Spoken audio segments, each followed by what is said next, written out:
Hello, everyone. Thank you. Thank you so much for joining. So I'll just start off by introducing myself. So my name is Amber. I work at Talent International. For those of you who are joining who don't know who Talent are, we are a global recruitment company covering tech and product roles. My job is I work out of our Berlin office, working with clients across the DACH region. So I'm helping candidates find their dream jobs, also helping our clients find their dream candidates as well. So if we aren't already working together as a candidate, please reach out to me on LinkedIn because I'd absolutely love to help you. And of course, if you're looking for some tech or product talent across freelance roles or permanent, you can also reach out to me, and I'd love to have a virtual meet with you, hopefully in the not too distant future, in-person meetup. So again, thank you so much for everyone that's here today with us. We've been overwhelmed by the response. I couldn't have done this without my colleague Faustine, who's with us here today. So she'll just give you a wave. So she's in the background, just making sure that everything runs smoothly from a technical point of view, and she'll be moderating the chat as well. And of course, a huge, huge thank you to our 4 panelists that we've got here today. Again, couldn't have done this without you. I'm really excited about what you're going to be covering today. So we're talking about diversity and inclusion across business engagement, across recruitment, the social responsibility in recruitment, and empowering women into leadership positions as well. What will happen is everyone's going to have a 10 to 15 minute slot for their topic. Then right at the very end, we will do a Q&A session. So please keep your questions coming throughout the whole event. What we will do is we will prioritize the questions that have the most votes to be answered at the end. I'm sure there will be a lot of amazing questions. So if we don't have time to get through them all, we will put something together after the event answering the rest of the questions. We will also have this available as a recording for everyone that may not be able to stay for the whole session, or other people in your network that are interested in hearing from our awesome speakers.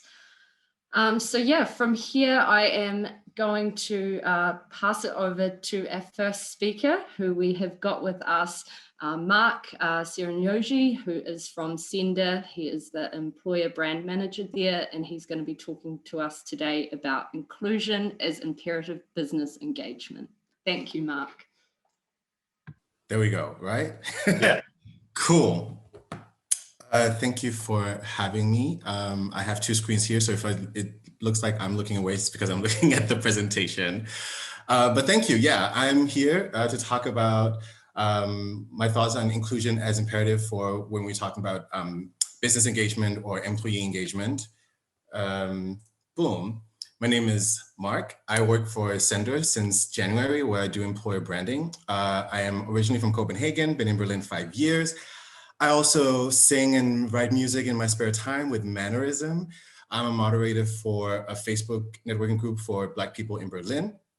And I also co-lead a Copenhagen-based anti-racism in business collective, where we're trying to figure out how to address this in a Danish context and also in Danish as a language. I'm a really bad self-editor, so I'm trying to get through these 15 minutes with getting all my crazy points across, so bear with me if I miss anything, but please also ask questions at the end. And I'll start a bit backwards with just some random statements, so at least you have that. So when I talk about inclusion, inclusion is not a separate topic, and I find it to be one of my pet peeves when it is addressed as a separate topic instead of being ingrained in all of our people processes and touch points that we have in an organization.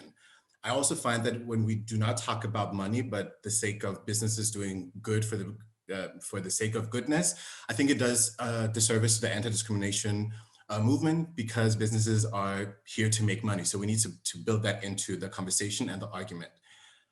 Also, in the end, it's not really rocket science, right? People perform, the performance affects the production output, and the output leads to revenue. So Of course, unhappy people leads to higher attrition. It weakens the brand. You spend more money on recruiting and training. You spend less time on actually producing good products and less on actually creating revenue. Whereas happy people stay longer. There's more return on investment on recruitment and training. You get better products and you make more money. So keep people happy by actually listening to them. You know, a good work environment really depends on the people that you have, but also the people that you want to attract for the future. There's no kind of like one solution for everyone. Every company is different, just as people are different.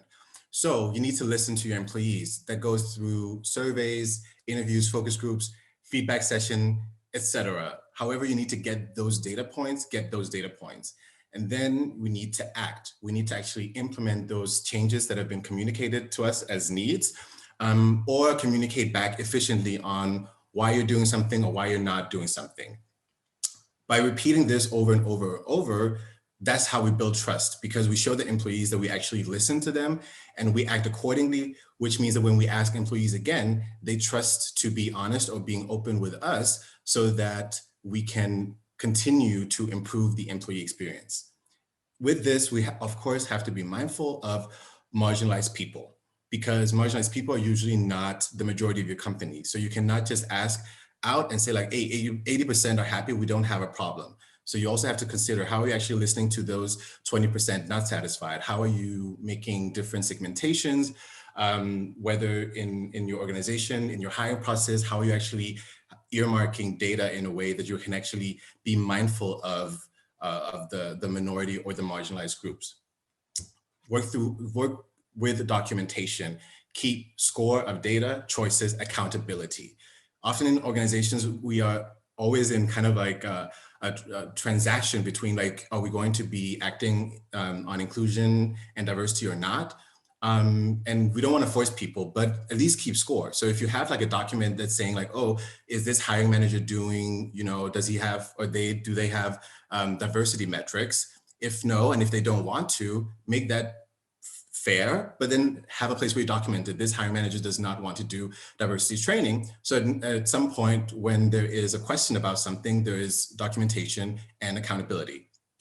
So again, we need to think about the full employee process from beginning to end and embed inclusion in all of this, not as a separate topic, because at the end, we are actually talking about anti-discrimination and social justice and bringing it into the workplace. Even though we use fancy acceptable words like diversity and inclusion, this is what it's actually really about. And also one of my pet peeves is this continuous question about if diversity and inclusion is a trend. We as marginalized people in organizations, we are not a trend. We are real human beings. We have real feelings, we have real aspirations, and we're not going anywhere. Cool. So now we kind of like go back to the beginning. So I'm doing employer branding, right? So that is to promote a company as the employer of choice for a desired target group that we want to recruit and retain. A lot of my thinking comes from this theoretical framework of entrance conversions that comes from critical race theory that says that the notion of progress towards racial equality will only be made once it converges with the interests of white. So I'm loosely translating that if we want change to happen, we need to align what we want to do with the interests of the people in power. So when we take that into companies, that means that we need to, as I said, talk about money. Businesses, they care about money, but they'll usually say like, oh, we care about employee engagement. Great. So let's embed inclusion into the conversation about employee engagement and how we measure that so that we can have a conversation of how it affects productivity and how it affects revenue in the end. And really think about the employee experience as the product. I'm a brand marketeer. I also did product marketing before, and there I would have a product that I would sell. And if I had things that needed to be fixed, I would go back and say like, hey, we need to kind of adjust the product for whatever in the market. And the same goes with the employee experience. And so when I'm talking about inclusion, it's because a lot of people say they're talking about diversity and inclusion, but they're actually just talking about diversity. And diversity for me is like the shallow level, like those are the kind of like tangible metrics that you can measure, but diversity does not actually eliminate discriminative or unfair behavior. But if we focus on inclusion, we have more conversation of like, how do we actually create an environment that retains diverse talents, that attract diverse talents, and actually make sure that people feel like they belong inside of a company. And here I'm also always talking about intersectional inclusion that incorporates all the different identities and groups that we are a part of. Whereas sometimes when we talk about diversity, it becomes too singular because we're talking about attracting and hiring women or people of color. But there are intersections and we have a lot of different identities. So as a brand marketeer, I need to look and look at the market, the audience, and consider that. So let's look at the trends that are going on. Well, right now, 50% of the workforce is actually what we consider part of the Gen Y generation, also known as millennials. So we really need to stop talking about millennials as if we are kids, because the oldest of us are hitting 40. Also, when we talk about Gen Zs, every day a Gen Z is turning 25 years old, right? So they are also past education years. They are entering the job market. So we need to adapt the market or the companies for the market now. We're actually late if that's not even the case. With this segmentation, management is moving more towards collaboration, it's team oriented. With the boomers and Gen Xers also still being part of the companies, intergenerational management is already a thing. We need to have inclusivity for everyone. We already know studies show that inclusive organizations, they have higher productivity, higher retention, engagement, and innovation. And that's because more of us, specifically in tech organizations, we are knowledge workers. We work with concepts. We need to exchange ideas. We need to talk about things to actually produce. We are the hardest assets of a company. And even we can see that now with COVID, we're able to work from home because all we need is ourselves, our brains, and a computer to stay in touch and actually convey our knowledge. So inclusive engagement is already a prerequisite for actually being able to produce on a basic level for a company today. If you look at the profile of the millennials, we care about social responsibility, impact, we want purpose, we're very connected to the why am I doing this? What is the bigger goal? Why am I working for this company more than the brand itself? As you can hear, we're very self-absorbed, we're very like me. So this also means as companies, we cannot have one size fits all. We need to think about personalization and flexibility. Millennials care about culture, so and a tangible culture, not just a buzzword, but like really feeling like, oh, I feel part of this and a greater purpose. So already here, performance drivers are very centered around inclusivity, values, meaningful work. When we look at Gen Zs, they're very similar, but also completely different. They are more focused on community and how they can have individual expression within a community. They're more focused on dialogue, activism. So the lines between the internal and external in terms of companies is also more blurred because Gen Zs will really want to bring their true self to work and really have radical inclusion. They're also not afraid of cancel culture, or what I call actually keeping people accountable for their racist or homophobic or kind of like machismo attitudes. So when we look at how we've been under COVID, nothing has really changed. People have actually, like Gen Zs and millennials, actually doubled down on their need for social change and accountability. They demand that the businesses and governments that they are a part of actually address societal issues and are willing to penalize the ones who conflict with their values. So job loyalty here is also connected with companies that are able to listen to employee needs. Also, about half are stressed or anxious, if not all the time, then most of the time. Would it be strongly connected to the inability to be your true authentic self at work? And also mental health is top 2 life priority. So again, here, if companies are actually listening, they're actually addressing the things that employees need and they actually say. So again, we can use inclusion to limit stress. And here being very mindful about marginalized people, minorities, and what we call minority taxation, which is the extra burden that marginalized people have by just showing up every day to work and being in majority spaces. And remember, stress is bad for business. So we need to think about high engagement. How do we keep people connected to work and colleagues, feeling like contributors with equal chances to learn and grow? And how do we do that by ensuring inclusivity, safety, and building trust, high trust through listening and acting to get to better productivity, to get to more revenue, And even in 2016, a survey showed that more than half of CEOs also know that lack of trust is connected to lack of organizational growth. So kind of like a summary of like really embed intersectional inclusion into all employee touch points, optimize for good inclusive culture all the time. Think of it as a product that needs to work on the market.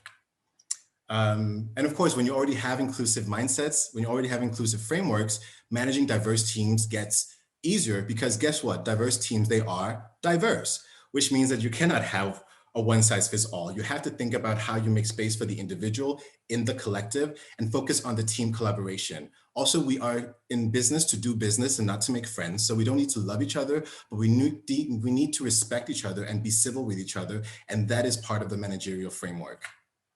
So again, we are here, we're not going anywhere. So we've already impacted. It's not a matter of if, it's like, how do we actually deal with it? How do we manage it? If your executives are pushing back, it might be because they're missing the link between productivity, like, employee satisfaction, inclusivity, and revenue and productivity. So if we are working in this field, we need to help them make that link and not ignore it because it doesn't bring us forward. And again, perks are good, but high trust is actually better. And it is shown that people that work in organizations with high trust actually demand less compensation and benefits as well. So again, cutting costs. Cool. I know we saved questions at the end. And also I do have a list of articles that I kind of like used to build my argument if anyone is curious. Thank you so much, Mark. That was brilliant. Especially loved what you said about, inclusion not being a trend, and also, inclusive environments, of course, higher productivity, retention, engagement, morale, and innovation. And just a reminder to everyone as well, please submit any questions that you've got for Mark, as we'll be covering these off at the end of the session.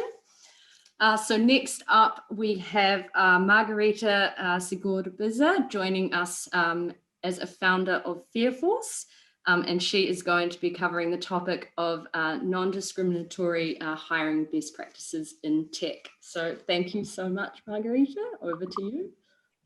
Hi, everyone. First of all, Mark, thank you so much for your presentation. It was amazing. I really enjoyed that, especially the intergenerational conversation, which I think it's quite like underestimated in the whole diversity inclusion space.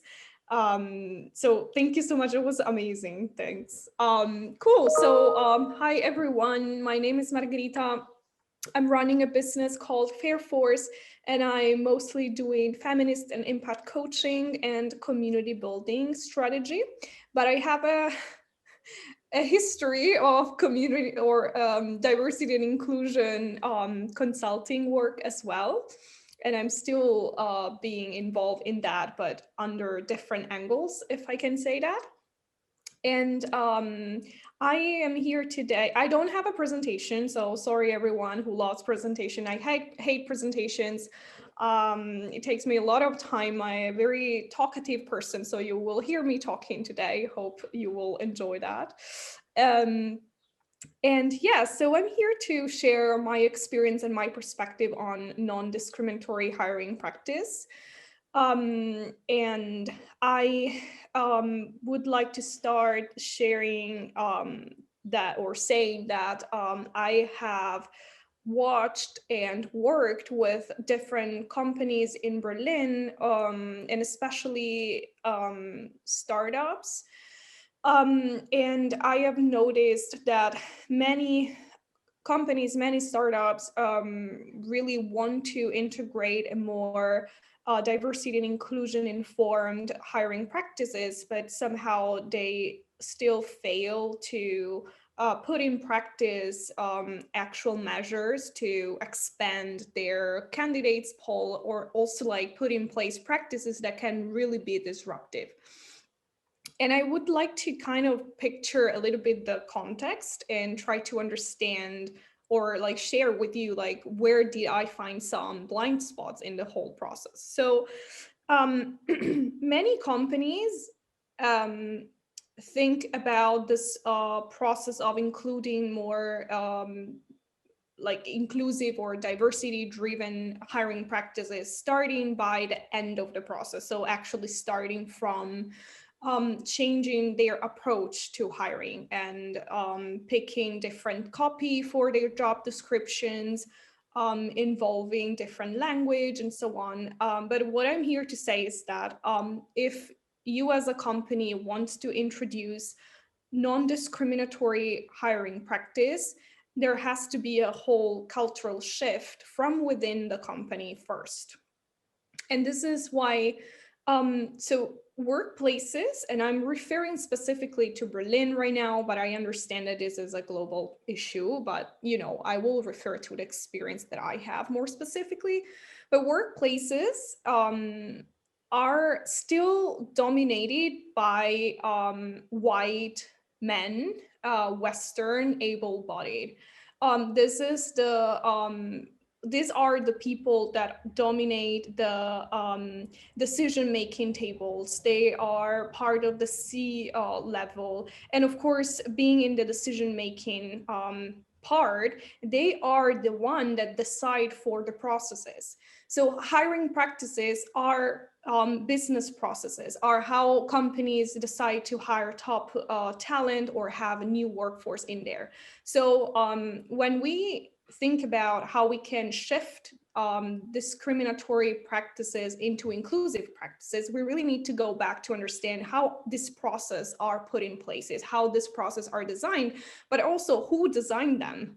And since there is yet not diversity in the decision-making tables, of course, the processes for hiring still are processes that reflect the priorities and the mentalities and the backgrounds of the dominant group. So the hiring process in places are like kind of like put in place in a cascade effect. And so they will not be different, or they will still be biased by default, because as I say, like they are produced and designed by hands that are already from a dominant group without much diversity in place. So what needs to shift is the whole structure, the whole vision for the hiring practices first. And it has to be a cultural shift in there, with a strong intention and a strong vision about how companies want to proactively choose for other processes, choose for other paradigms from within their business processes. So there has to be a level of intentionality and strong cultural questioning of these processes, and opening up to what I call like the real innovation, a real intention of disrupting the traditional system, the traditional ways to hire people, and embrace methods and approaches that are really cutting the opportunities for these companies to discriminate against specific groups. For example, one thing that I usually like to mention is that companies, and especially people in position of power, people having decision-making power, need to review their candidates' persona. We want to work with people that are like us, but if we are the dominant group, of course we will be attracted by people that are like us, which are still part of the dominant group, or that have specific traits that are still associated to people that have higher desirability in the social status, which will probably be young, white, male, from a Western education or from Western lifestyles, able-bodied, neurotypical. And so it is really important that from within companies redefine their employee persona and their candidates persona, and understand who are the people that we want to work with and how can we expand this spectrum in a way that we really go to understand what is relevant for the job that we are, for example, advertising, and what is not. And I understand that sometimes in this world of profit and capitalism, it's really easy to stick to, like Mark said, which I totally agree, but like it's really easy to maximize the interest for profit, the interest for productivity. But we really need to remind ourselves that this is also a system of oppression, like turbo capitalism, maximizing profit, and only look at this as our unique priority. This is part of the problem. And this is why I also think that when it comes to diversity, inclusion, equity, and non-discrimination practices within the workplaces, it really has to do with a whole shifting, cultural shifting, political shifting from how we do business. And this is quite an ambitious perspective. This is probably why I ended up doing other stuff than diversity and inclusion in the workplace. But if companies, and especially as Mark mentioned, like we are having new people, we're having new persona in the workplace that have new demands, that have new needs, and businesses and companies will have to keep up with that. And in order to keep up with that, there has to be a cultural shifting also in the way we think about business and we do business, that it's way more conscious, it's way more complex if we want. And so, for example, one thing that I always recommend is like to question your processes, to question how you do things. Like, for example, why do you advertise your jobs on LinkedIn? And you might say that, well, everyone is on LinkedIn. But the question is also, do you know that perhaps on LinkedIn there are also like system of privilege where people that, for example, might be way more extrovert are there? Or that some people cannot be on LinkedIn because they might be surveilled by their home country and they cannot be on social media and still might need to be into the labor market. So like what are alternatives to the common and usual spaces you're advertising your job? Or also, I heard a lot of companies hiring from networking, and I'm like, if you are if your network looks like you and you want to make the hiring process easier by looking at people around you, but the people around you are like you're just recreating a bubble where only the privileged individuals who are in the right radar will be able to access specific opportunities. So the conversation is definitely broader, more complex. But what I'm here to say is that when it comes to introducing anti-discrimination practices, especially in the hiring process, we really need to look at non-traditional practices, non-conforming practices, and non-usual practices that can go from community hiring practices, so going where people are and are most active, which nowadays are not necessarily on social media, or like LinkedIn or job boards, and really look at how you can do things differently, like actual disruption to the traditional system, and stand out from, for example, even under the business perspective, you stand out from, you become competitive from other companies because you choose to meet the needs of the different candidates persona, different spectrum of people around you that could be the best talents in your company because of their diversity or diverse or non-conforming, non-dominant background. So yeah, like asking a lot of questioning your traditional methods. For example, even like, why do you ask for people's name in the first stage of your application when you know that people with certain non-European / dominant culture names are discriminated against that? So questioning even like very made normal things like, why do we ask the name of the candidates? Like, we don't need to know the name, at least at the beginning of the process. And so really try to get into a more innovative approach that is specifically informed by anti-discrimination practices, equity practices, and can give more opportunities to people that are not following linear path in their career and their life journey to access the world of work. Just reading a comment about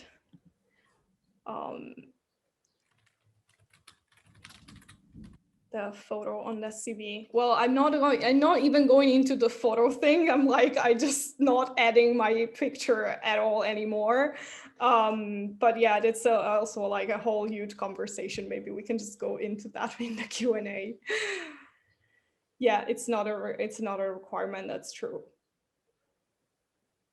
It's still like quite, it may become a criteria for discrimination though, if people don't add it.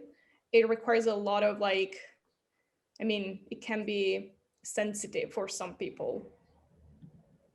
I'm done. Thank you, Margarita. And yeah, just to add to the photo comments as well. I mean, yeah, we don't have our CVs that we submit on behalf of our candidates. We take the photos off them. We encourage candidates to do that because yeah, it shouldn't be a part of it. And yeah, amazing talk there, Margarita. I think yeah, what you're saying about yeah, question your processes is the massive takeaway there. And yeah, I mean, don't just be hiring mirror images of yourself. Like I'm assuming you're trying to create innovative products for a variety of people. So yeah, the power is in diversity and within your organizations as well, in order for you to, of course, have a successful product as well. So it doesn't just stop at the hiring. So thank you so much for that. And just again, a reminder, please ask your questions so we can get to those at the end. Next up, we have Adi Kumar, who is joining us from the Shell Agile Innovation Hub over in Rotterdam.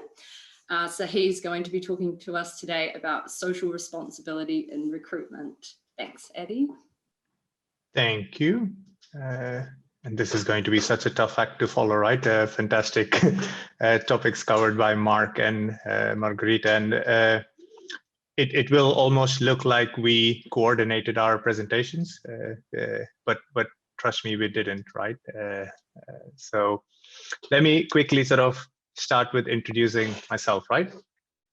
A quick background. Originally come from India, born and brought up, studied, and started working in India until 2010. And in 2011, moved to UK for my business studies and also started working in UK for a bit.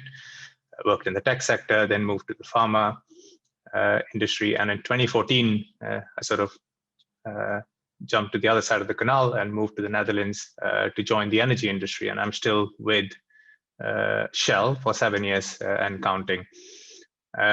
So I think it's a nice, as I said, we did not coordinate this, but I think the flow is actually quite nice with Mark sort of introducing the premise around inclusiveness, and you'll see some repeating themes in my presentation as well. And Margarita talking about sort of the recruitment process as well, right? So this will actually take a step further in the recruitment process. Call it the search for unicorns. So diversity in principle, like again, Mark said, it's a huge spectrum.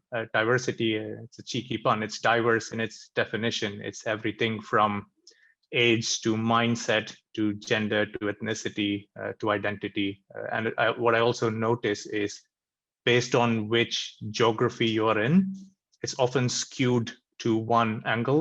In the Netherlands, for example, I see a lot of skew towards gender diversity. In Houston, where I work a lot with my colleagues in Houston, there is a bigger skew to racial diversity.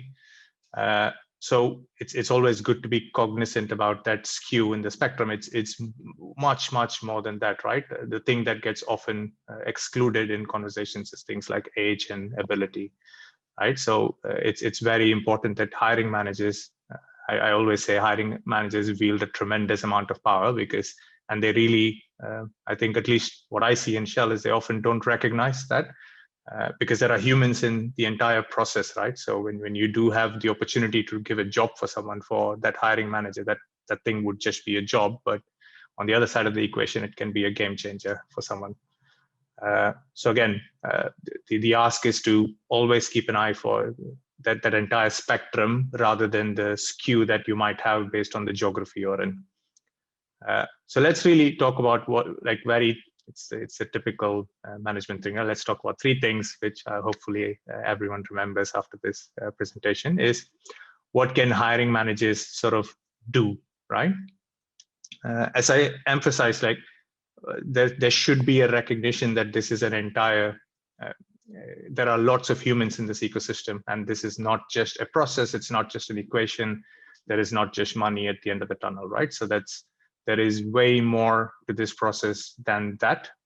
So there are humans in this ecosystem, and then we need to be very cognizant of that. And hiring managers have to sort of switch the mindset from, like what Mark said, yes, we are here to make money, but then we need to get into the business of forming great teams, right? Because I truly believe if you have a happy, good team, money and good business is just an inevitable consequence. And the more hiring managers get that, the more they can start focusing on the right things. Invest energy in every position. I also see a big tendency to say, okay, these two roles are really important. Let's really put all our energy here. And then, you know what, we need a couple of interns and a couple of juniors, and then someone else can take care of that recruitment, right? I really see a lot of, again, if you really empathize that there are humans in the ecosystem, and what is an internship for you is a game changer for someone else, you all of a sudden start seeing that power you wield as something that you need to be responsible about. Oh, this is really a job. This is something big for someone. The other common thing that I hear actually in Shell a lot is, hey, I'm not able to recruit a diverse team because all the CVs I get are white male. And that's a very common, I call it a poor excuse. So one of the things that I do it with talent sometimes as well, is push back, right? If I get let's say I'm recruiting in the tech industry, you really do see a challenge with engineers, for example, because the university output might be very skewed towards male. So if you get 10 CVs which are white male, I reject the whole bunch, right? Like say, demand from the recruiter that the CV that you solicit needs to reflect market reality. And if it doesn't, you know they haven't put in the effort to look at the right places. So it always needs to represent the target demographic of the reality that's reflected in the market, right? That's at least a minimum benchmark you should go above and beyond, which brings me to the pragmatic benchmarking part, right? So again, this is really based on geographies. So in the Netherlands, for example, university benchmarks work fairly well, but this doesn't work well, for example, in the US, where you have graduation rates are lower, and in the tech industry, you see actually the degrees matter less and less. There are folks who come from boot camps who are way better software engineers than university graduates, right? But in the Netherlands, for example, it's not a bad benchmark to start with, but be pragmatic about how you benchmark your audience. Literally look outside, look at the city that you're a part of, and see whether the CVs that you solicit is a fair representation of the market you're in. And recruitment is not just about the recruitment process, it's also what you do in-house. I always say diversity and talent attracts talent, so diverse talent will attract diverse talent. So make sure you facilitate in-house conversations. And Mark really spoke in depth about inclusivity and behaviors. I'm not going to touch on that, but if you have that culture and mindset in-house, it really starts there. It's not just about having a good recruitment process. If you don't have a good culture, just having a good recruitment process is not going to work, because you will have high attrition once people realize the house is not in order. Cast a wide net, right? So this is also really, when you're looking for folks in the market, really challenge if you do need somebody local, if you do need somebody who's good at ABC, right? So cast a net wide enough. It's harder work. You probably have to scan more CVs, but it's really worth it, because I think when you do that, that's when you find your unicorns. And really challenge if you're really looking at all avenues, right? So again, this relates back to, hey, I asked for 10 CVs, but this is the thing that I'm getting. So really challenge, are you really looking at the right places, and you're not just tossing a job description over to another department or to HR or to recruitment to go and solicit CVs.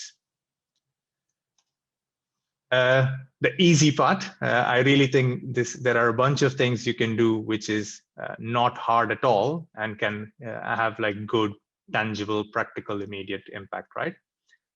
Things like when you're writing job descriptions, is a job description gender neutral?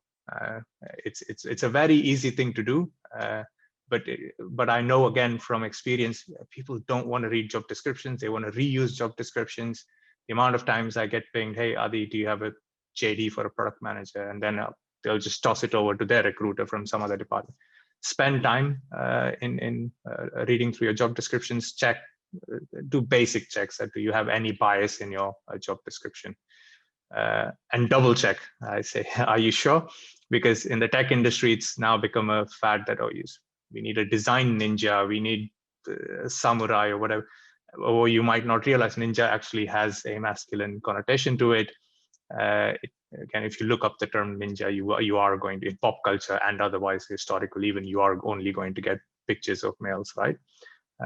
Although ninja by itself, you can say it's just cool, but if you can avoid the bias, why not?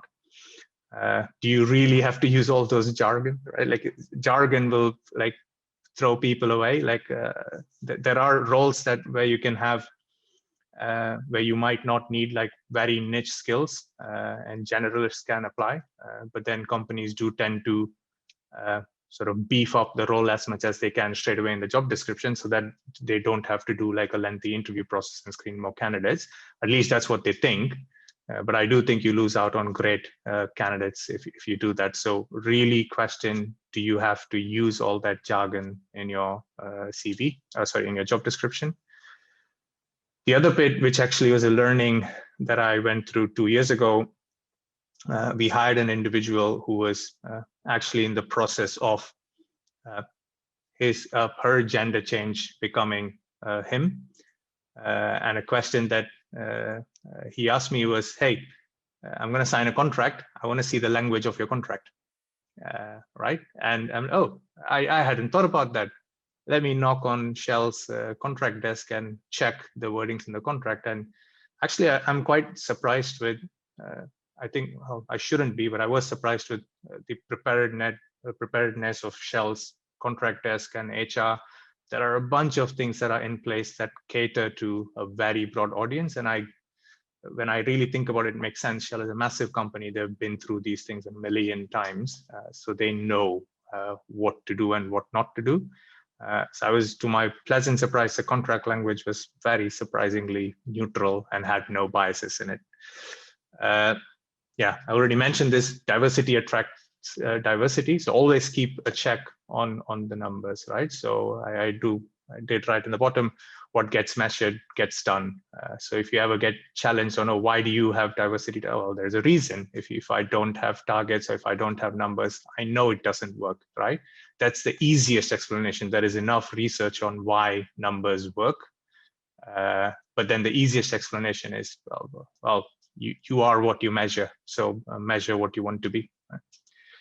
The other simple thing is just maintain a list of forums, conferences, networks that you want to be a part of, right? So can your recruitment arm have a booth somewhere? Or if you work with companies like Talent, what are they doing to make sure when I send a job description to Talent that they reach to a diverse set of candidates, right? So this is a good sign that talent is hosting this, that I'm working with the right partner. Yeah, again, a bit, this is an easy thing.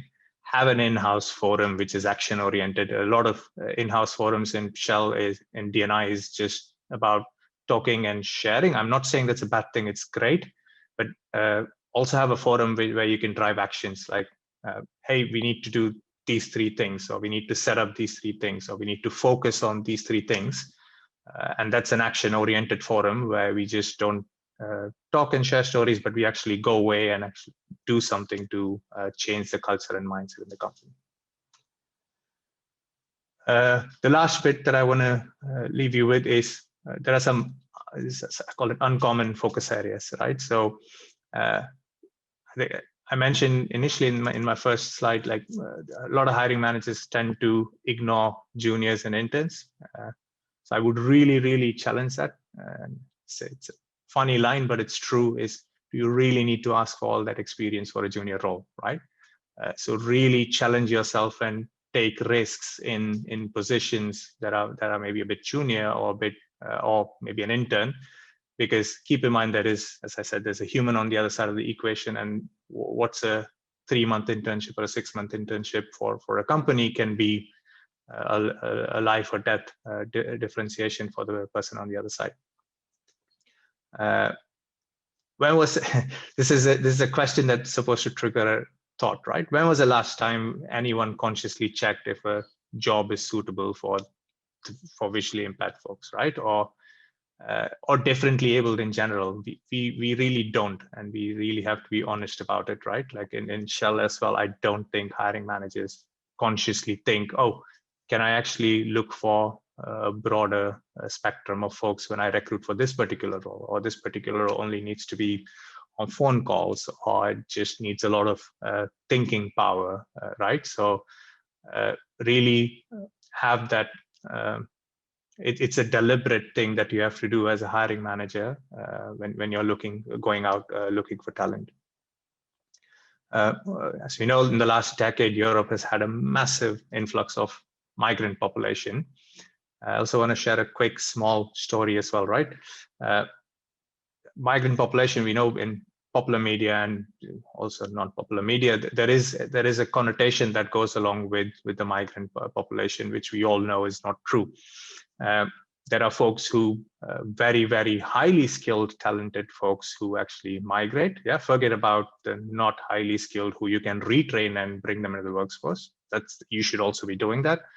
But there is actually a highly skilled refugee population that's moving into Europe, and the only thing that they might not check the box is the language, right? So we actually had a very good example of, so there are these refugee centers in Germany and the Netherlands. There are these refugee centers, and there is a fairly good process of onboarding migrant population into the country, sorry.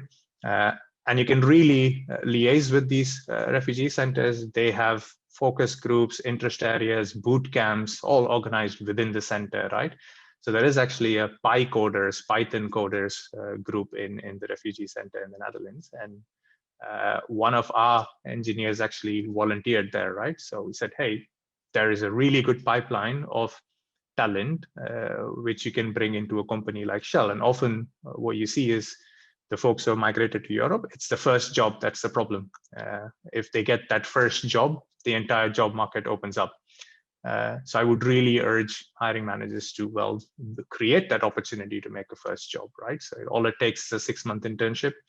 And then it really opens up the world for that individual. And that's where I say it can be life-changing for the person on the other end of the equation.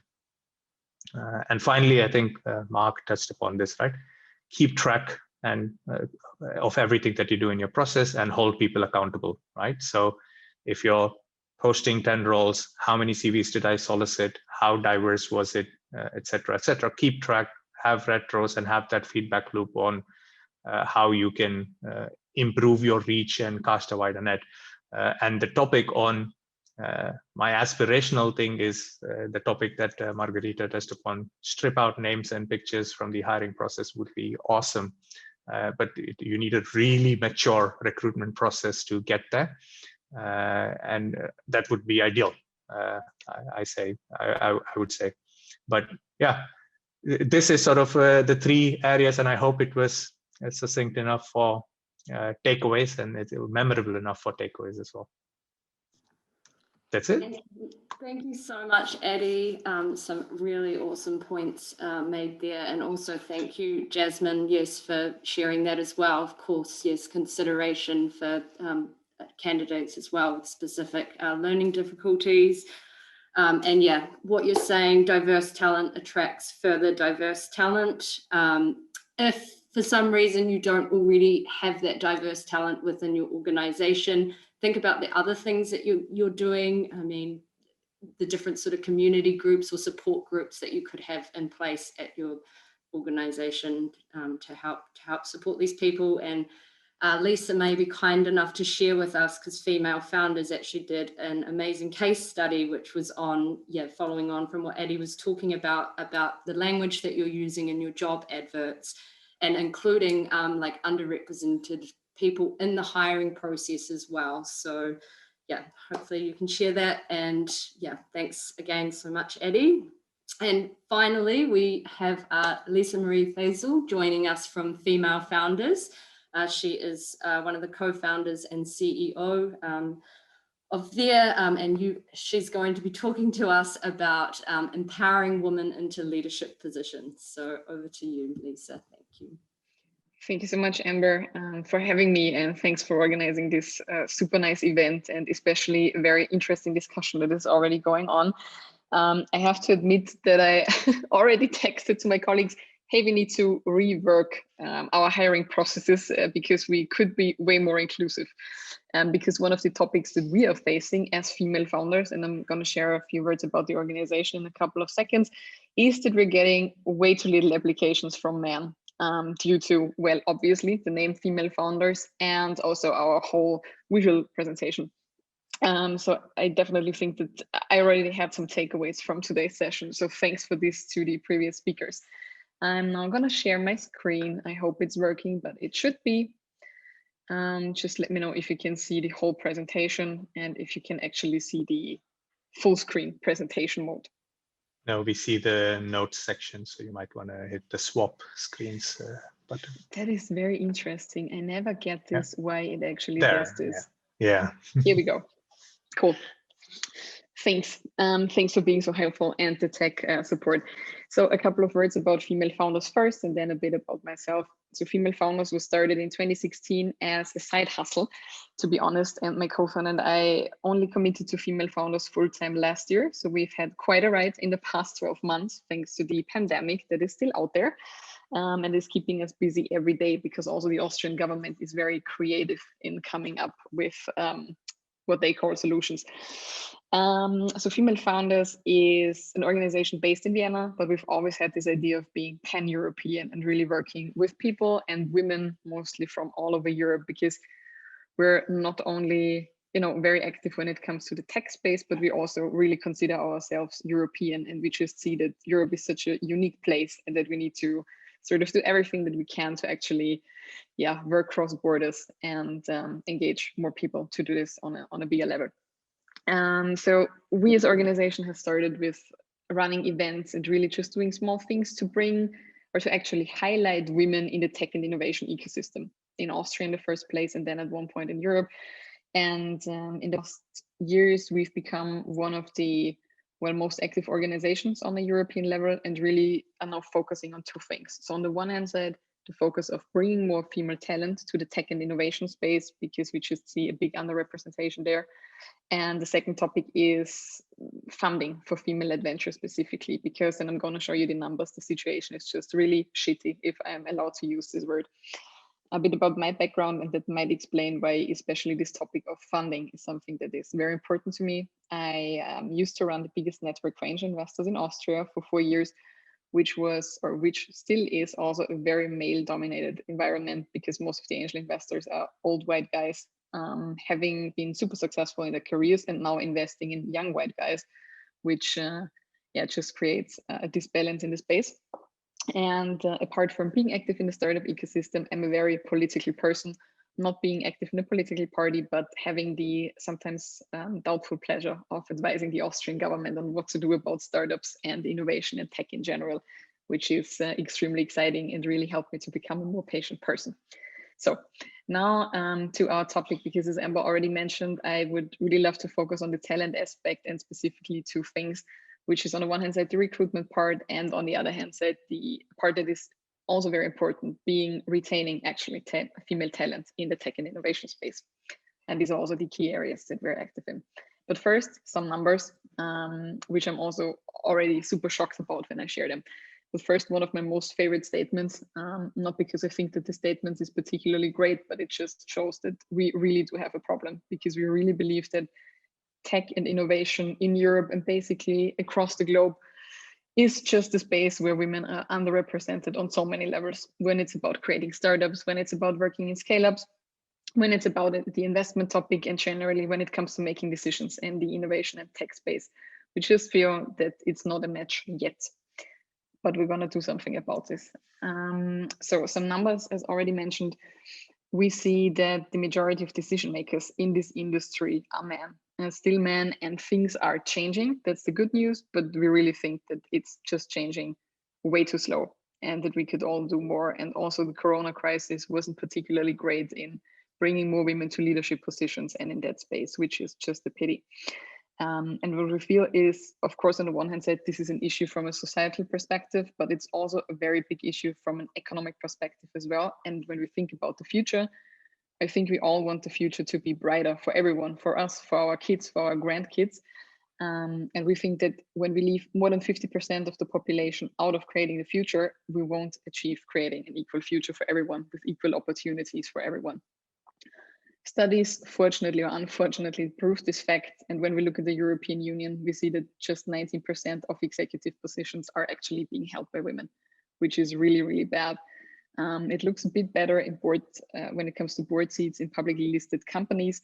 I have to say that the country where I'm based in, which is Austria, is doing really bad when it comes to this number. So in Austria, it's only 6% of board seats in publicly listed companies being held by women, which is just a situation that I can get very passionate about.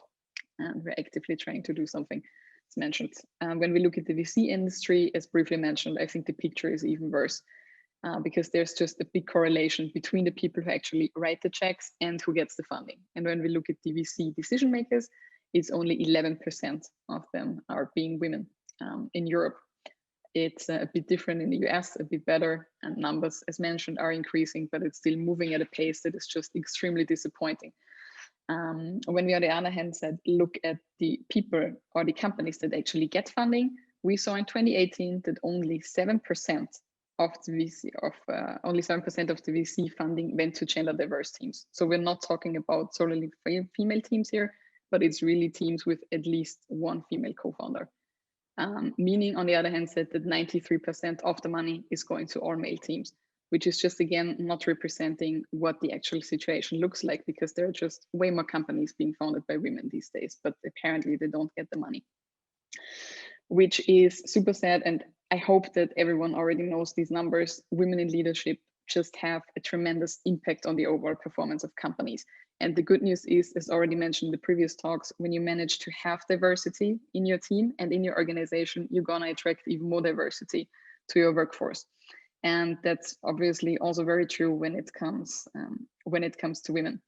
Plus, and I think one of you had also already had this in the presentation, you sort of need to figure out what the language of these people is that are making the decisions right now, and who could be the ones who are helping you to promote women to leadership positions.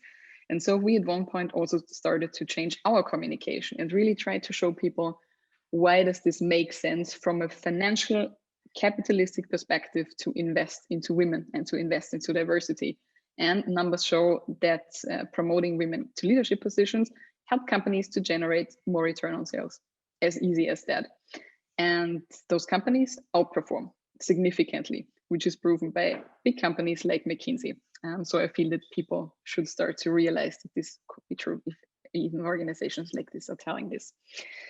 We love equations as female founders because we try to make things as easy as possible and as easy to get as possible, and really put it into everyone's face why it makes sense to do things like this.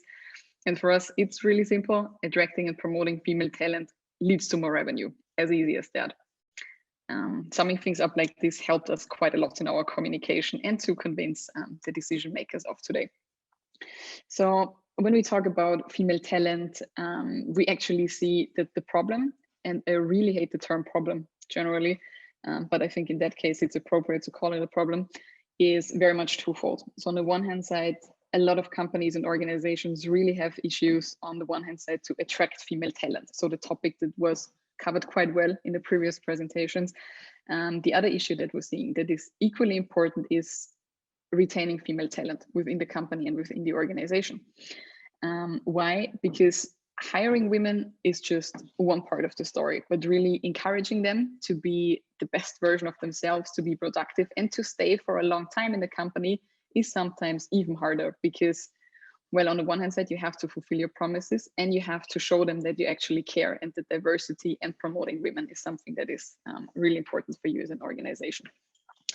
So personally, I hate talking about problems as mentioned and really putting the highlights on there is something that needs to be done, but I would love to give some very practical advices and share some of the things that we've been doing, specifically being to case studies.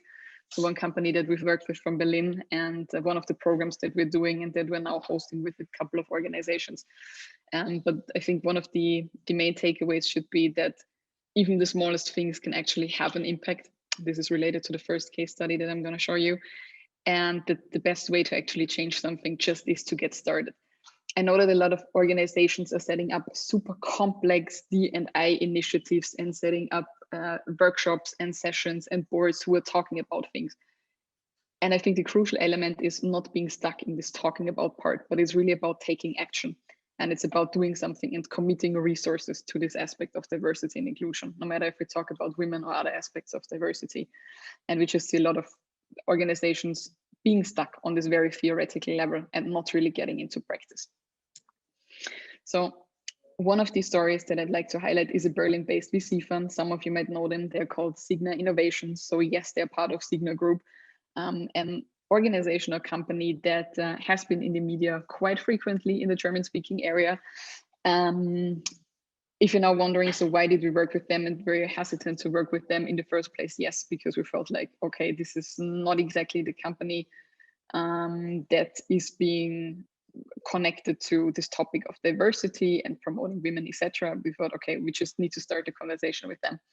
And they approached us proactively as a VC fund because they realized they're getting hardly any applications from women.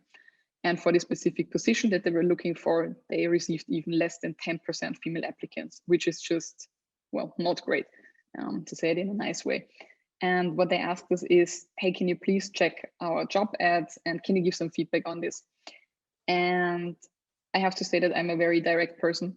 And I also gave them a lot of feedback about being connected to Signa and all the bad PR that is actually out there around them. They used, and yes, I think I'm allowed to say this, a really terrible picture of a woman jumping on coins where it just felt like, what the heck? Who could come up with something like this?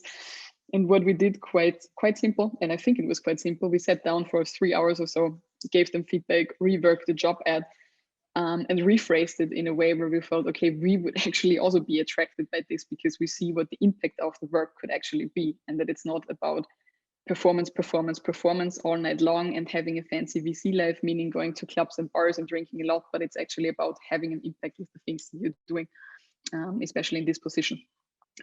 And so overall, I think it was a workload of about 5 hours for them and for us. And we redesigned the whole job ad. And we then managed to actually increase the number of applications from less than 10% to more than 30%.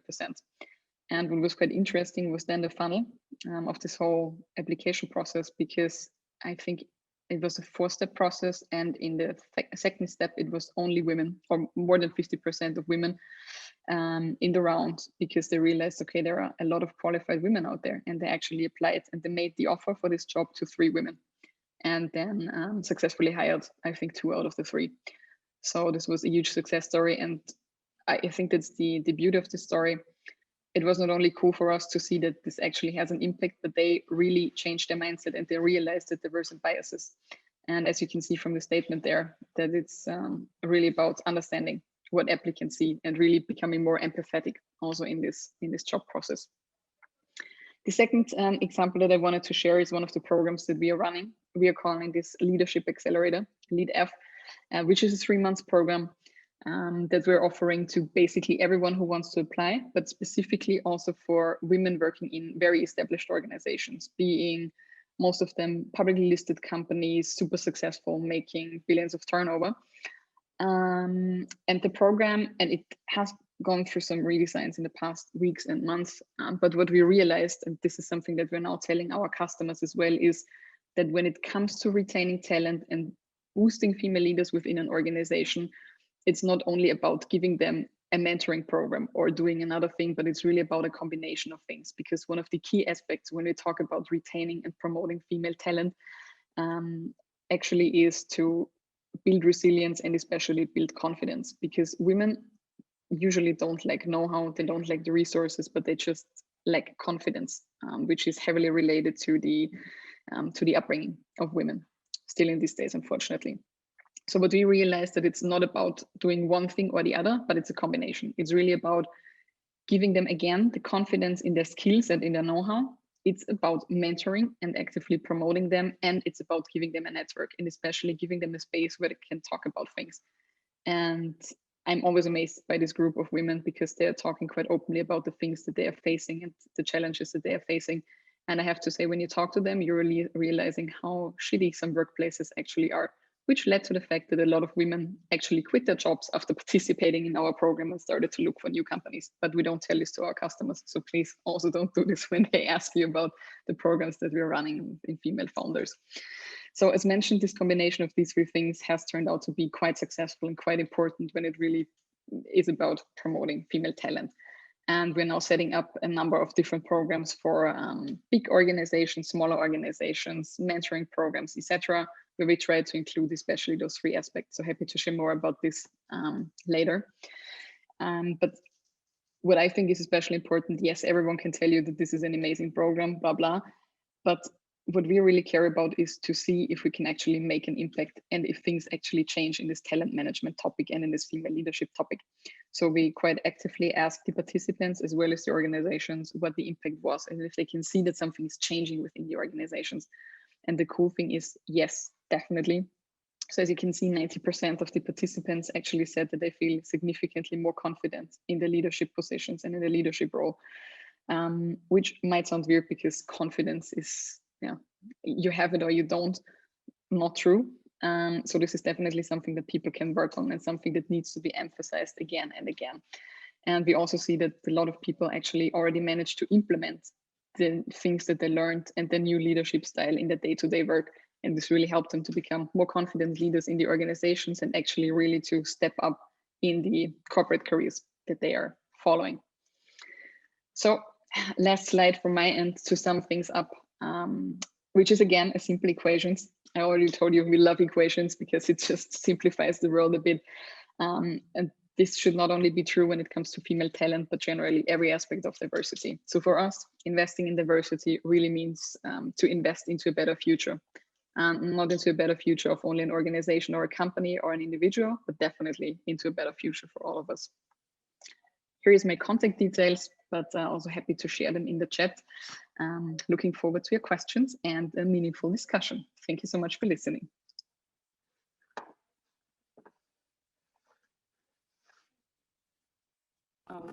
Sorry, I'm on mute. Thank you so much for your really amazing discussion there, Lisa. First of all, those numbers are alarming, and I would just like to take a moment to call out VCs as well. Diversify your board, because I think that's part of the problem as well. If you're just got a board of white men, and that's part of that issue. And what you're saying, it's never too late to start on your diversity and inclusion journey.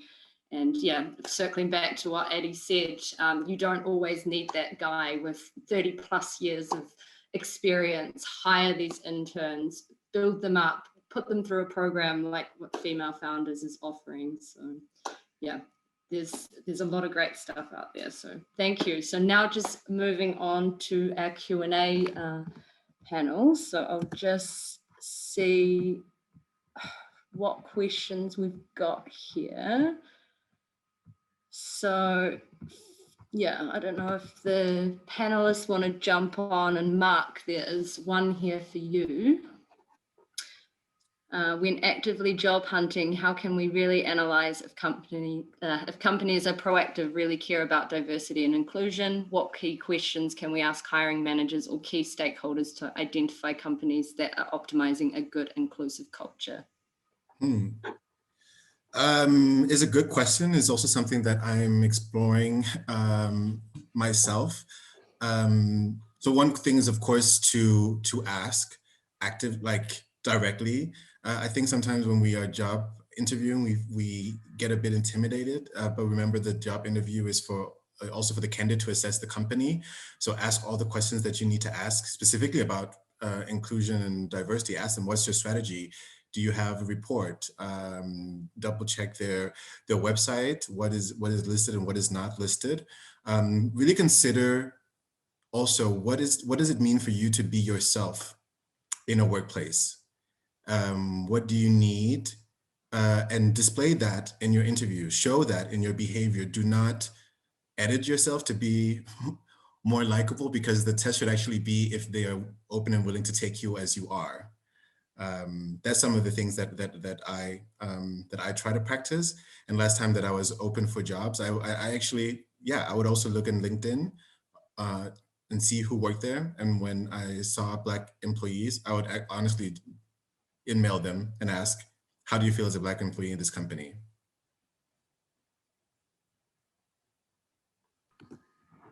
I don't know if some of the others have some other good tips.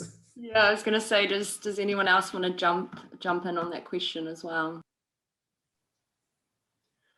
Yeah, no, I think you can get, like Mark suggested, right? Like the easiest way is to just ask directly. And I absolutely subscribe to the fact that interview is always both ways. Recruiting for Shell, I actually have met a lot of folks who end up interviewing me when I'm interviewing them, because let's be honest, Shell is not the fanciest brand that people want to work for. So there is a bit of selling that, for example, I as an hiring manager needs to do in an interview. And I met candidates who are quite open about it, like you said, Mark, who just ask direct questions. And I've had candidates who don't, and then I actually have to sort of probe and start selling unsolicited. But also probe about decision-making process and general makes, like, how do you form teams, right? Like you can ask hiring managers, like, how do you go about forming teams? How do you go about solving problems? And you can take cues from their answer to see if the answers are sort of including behaviors that are pointing towards inclusivity and collaboration, right? So you can ask.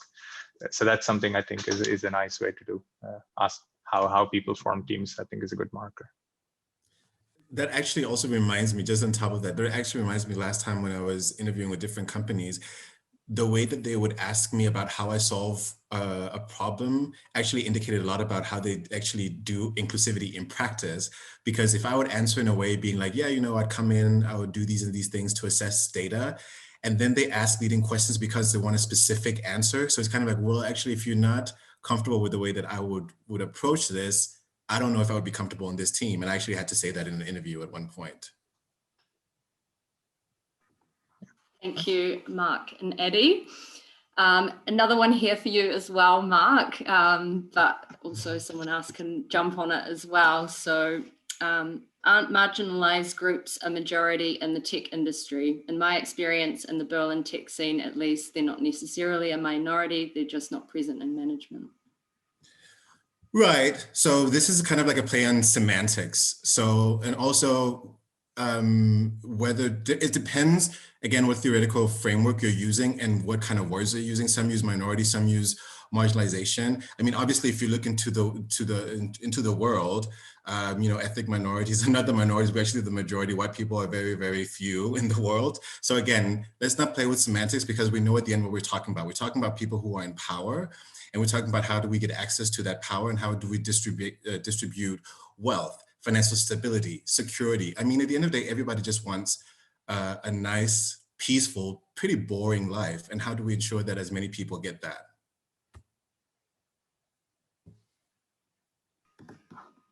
Anyone else want to jump on that one as well? Or? Yeah, so generally my impression, and it also relates to the question that is addressing me as one of the last ones, but happy to cover that separately. So I have the impression that at least the people that you see from the European or within the European tech and innovation ecosystem is mostly young white guys, to be very honest. And I have the impression that, especially when you talk about social perspectives, it's really a game for very privileged people, because as we all know, salaries in startups are not super high, at least in the first years. A lot of people are doing this, next to running other jobs, etc. So I think running a startup or starting or being active in the tech ecosystem, especially as early stage companies, is something that you really need to be able to afford.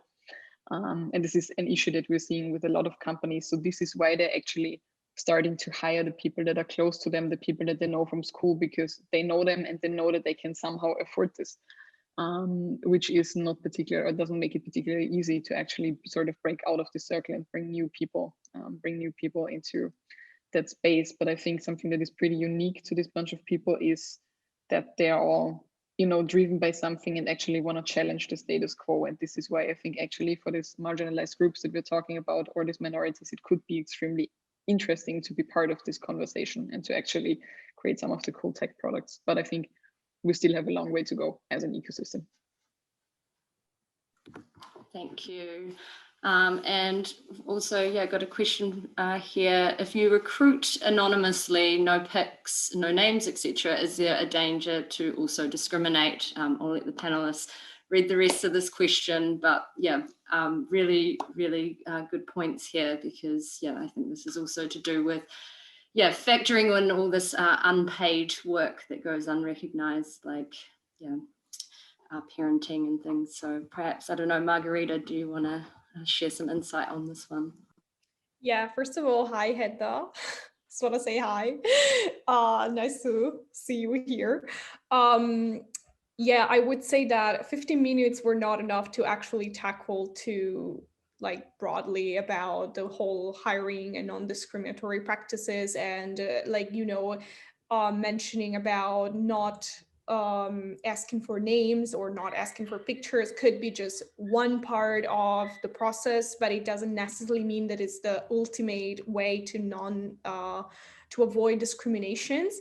I literally believe that every company should take the responsibility to look at what works for them in their specific ecosystem, business ecosystem, but also it goes back to the intentionality behind this practice of non-discrimination. It's and to also the vision for, as I said before, the candidate's persona and the employee persona as well, who are the people that we want to work with, and who are the people that are out there as well, Adi say, the benchmarks, is our ecosystem, is our idea of top talents really matching the reality, the realistic spectrum of people that are out there, and who are we leaving out, who are only making in. And so I think that, of course, it's probably there isn't a perfect way in a system that is so inherently racist, inherently non-just. There will always be opportunity, unfortunately, especially from the dominant group, to create this kind of biases. But I think that starting the process with maybe taking off the all unnecessary thing that quite clearly create opportunities for discrimination could be a good way to start. And then of course the conversation need to be like an ongoing process, and continuous testing, improving, experience driven understanding, and also like there must be a perspective that really center the experience of the people in marginalized groups, and they should also like inform, not that it should be their job, but it's they need to be part of the conversation as well. So it has to be quite a co-creation process, collaborative process as well. And I just wanted to say that I will need to go. I'm sorry, Amber. I'm sorry, everyone, but I need to go back to work. It was super nice to be here. Thank you so much for everybody and the audience. So wish you a great continuation and hopefully talk Thank soon. you. No, it was amazing to have Bye-bye. you here. Thanks, Margarita. Cool. So yeah, we've got time for, I think, yeah, 1 or 2 more questions. And then as I mentioned, we'll put something together after the event to answer some of the ones that we didn't get to.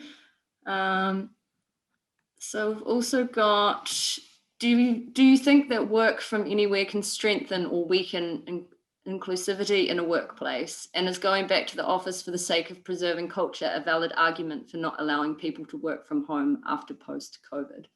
This was again addressed to you, Mark, but if, yeah, someone else also wants to answer as well. I think this is obviously a very relevant question, but I also think it's important to take a step back and kind of look at what kind of company we're actually talking about. You know, all companies are not the same. They have different needs, also different industries, depending on what they're producing, what kind of talent do we actually work with. So there's a question here whether do people need to be in office? Does it actually lead to a higher productivity or not? And also the employees that you already have, do they want to be in the office or not? We're not all the same. And it's a matter of like, how do we find that balance between the employees that we have and also looking into the data of the talent that we want to attract, and how do we position ourselves in a way that sets us up for success as a company and leads us to better productivity, revenue streams, etc. So it's kind of hard to give a definitive answer in this, also because inclusive culture doesn't really start with where you're working, it's how the company is working. So it's actually not even up to if we're in the office or not. It's like, how do we make space for the individual in the collective while keeping in mind those that are not well represented? Who are we forgetting? Who's not in the room? Who's not represented right here in the recruiting pipelines or on the development tracks, etc., regardless of office or not. So I would like to add 2 things to this discussion. So on the one hand side, I think there's no definite answer to this question, to start with this in the beginning, because I think it really depends on the company and a lot of other aspects, but 2 things that we are observing. So on the one hand side, when it comes to our team, people really miss the office, because these are people mostly in their mid and 20s, beginning of the 30s. So it's a lot of people living on their own or living with flatmates in small apartments, or not like super big apartments with garden, because they're based here in Vienna.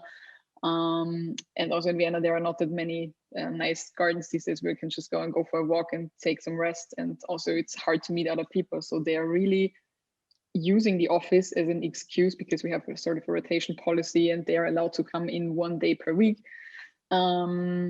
But no one is required to come here. But people actually love this, because they love to see other people. They love to get new perspectives. They just love to get out of their home offices. But also these days, there's no alternative, because you can't go to a cafe, you can't go to a restaurant, you can't work from anywhere else rather than your home or your parents' place, if you're lucky to have them, or from the company's office. So we really see that there is actually a big need, and also to meet people physically and to be in touch with them, even if it's just your coworkers. But this also actually shows for us how good our culture is these days, and that people actually like each other and enjoy working with each other. So that's the one aspect. And the other aspect is, and that was a study from D21, which is, I think it's a public organization in Germany, where it's about digitalizing the economy, etc. And they did a study on the impact of digitalization on people. business, etc. And they also specifically differentiated between men and women and how they consider this home office situation and the benefits and challenges that they are seeing with the increasing amount of doing things digitally. And they actually found out that this whole aspects of home office and working digitally is seen as very threatening by a lot of women, because they feel that they are now trapped sort of at home and they have to do things digitally. They have to be at home. They have to do even more care work because, well, their male partners in most cases don't take that much care of the care work for the children and the work at home. So they're just seeing that there is way more things to do on their plates and they need to take care of even more things, and they don't actually have the opportunities to take breaks, which being at the office and meeting coworkers is regarded as some sort of break from all the duties that you have at home. So I think that there are many aspects to this conversation, and I think it will be an ongoing, rather difficult conversation to have to actually find also appropriate models for everyone and for the specific stages of life that people are facing. And I think, Mark, you were the one who said that we need to realize that we're talking about people here and about people's lives. So we need to be more empathetic and see what they actually want and need to enjoy what they are doing and have some meaning and impact with what they are doing. Thank you, Mark and Lisa. I don't know if there's anything further you want to add there, Addie, or if there's another question that's popped up.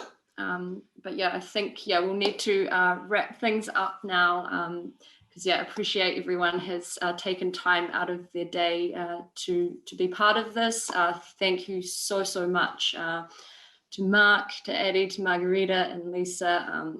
It's been super insightful, and I myself have taken away so much, as I'm sure everyone else has as well. As we already mentioned, we will get a recording of this available on YouTube next week. And then also we will try and address some of the questions that have been asked in a follow-up of the event. So again, thank you so much for being part of it. I think you have some of our contact details to reach out to us, any of us individually, if you would like to. So yes, thank you. Lovely. Thank you. Thank you. Thank you so much. Have a great day, everyone. Okay. Bye. Bye.